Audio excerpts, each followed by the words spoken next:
Olá! Hoje a gente vai mergulhar fundo nas ideias de um sermão muito poderoso do pastor Rumining Queiroz. A grande pergunta que ele explora é: qual é a conexão entre as dificuldades que a gente passa na vida e aquele propósito maior que todo mundo busca? Olha só, toda a mensagem do pastor Rumining Queiroz, que inclusive virou o título do livro dele, se baseia nessa frase. A ideia é que aquelas feridas que o processo da vida nos causa, elas não são em vão. Na verdade, elas só saram de verdade quando a gente finalmente entende o porquê de tudo aquilo. E para a gente entender isso na prática, o pastor usa a história bíblica de José. Uma história que começa com um jovem cheio de sonhos e que, por causa desses sonhos, acaba se tornando um alvo. O pastor Queiroz faz questão de deixar uma coisa bem clara logo no início. José não era arrogante, ele era um sonhador. A visão de futuro que ele tinha acabava elevando o padrão para todo mundo ao redor e isso, claro, gerou atrito. Os sonhos dele não eram só sobre ele, mas sobre algo maior, e isso incomodou demais quem estava bem confortável onde estava. E é aqui que o sermão traça um contraste muito forte, sabe? Entre a mentalidade de quem sonha e a de quem amaldiçoa. De um lado você tem o José, que via potencial, que inspirava esperança. Do outro, os irmãos dele, que só viam problema, só espalhavam negatividade, porque o sonho do outro ameaçava a zona de conforto deles. Bom, traído pelos irmãos e vendido como escravo, a vida de José dá uma virada terrível. E é justamente nesse ponto mais baixo que o sermão introduz a sua mensagem central sobre o poder da excelência.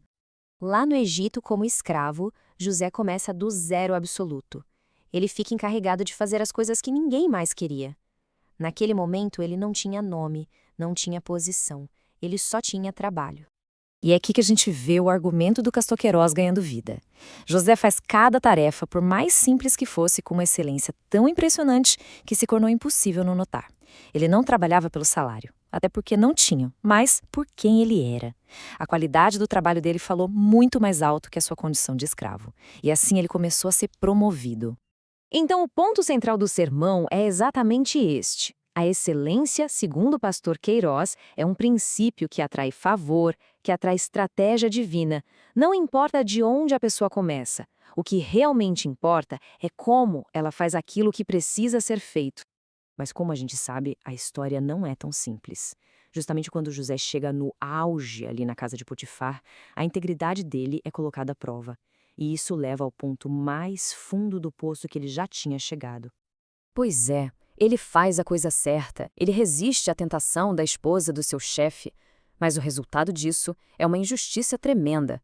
Em outras palavras, ser uma pessoa íntegra foi exatamente o que causou a sua ruína.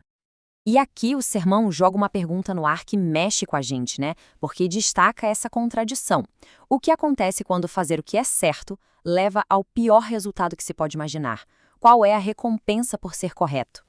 A resposta é curta e brutal: a prisão. É o teste definitivo da fé.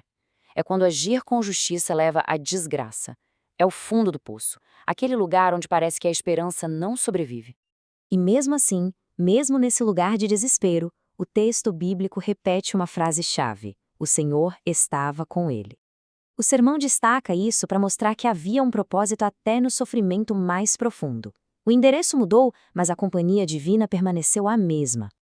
Depois de anos na prisão, a situação de José muda. E não é aos poucos, não. Muda num piscar de olhos. É aqui que a pregação do pastor Queiroz fala sobre aquelas viradas de chave repentinas que a vida dá. O pastor Queiroz descreve a cena de um dia que começa como todos os outros na prisão, uma quarta-feira normal. A ideia é justamente essa.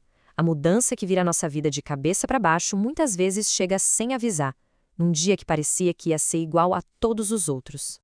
E para descrever essa virada, o pastor usa uma metáfora muito forte: um terremoto. Mas, ele explica, não é um terremoto para destruir. É um abalo divino para construir algo novo, para abrir portas. Um tremor que não derruba, mas que realinha o destino. A velocidade com que tudo acontece é impressionante. Pensa só, de manhã o cara está na cela. Na hora do almoço, ele está na frente do faraó. E, à tarde, ele já é o governador de todo o Egito.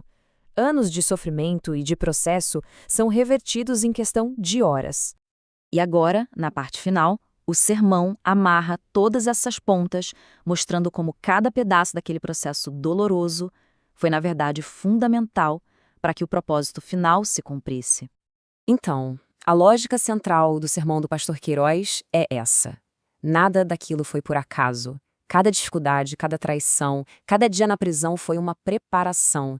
Ele precisava ser moldado por aquele processo para conseguir dar conta da responsabilidade gigantesca que esperava por ele. Para fechar, o pastor Queiroz pinta uma cena final que resume o tamanho da transformação.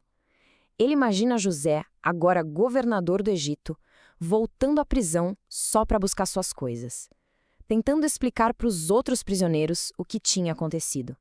A notícia era tão boa, tão inacreditável, que era até difícil de compreender. E a pregação termina deixando no ar uma pergunta final bem provocadora.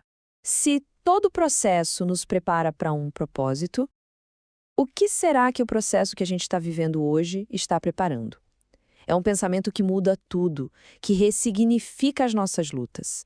Não como um sofrimento sem sentido, mas como uma preparação para algo maior.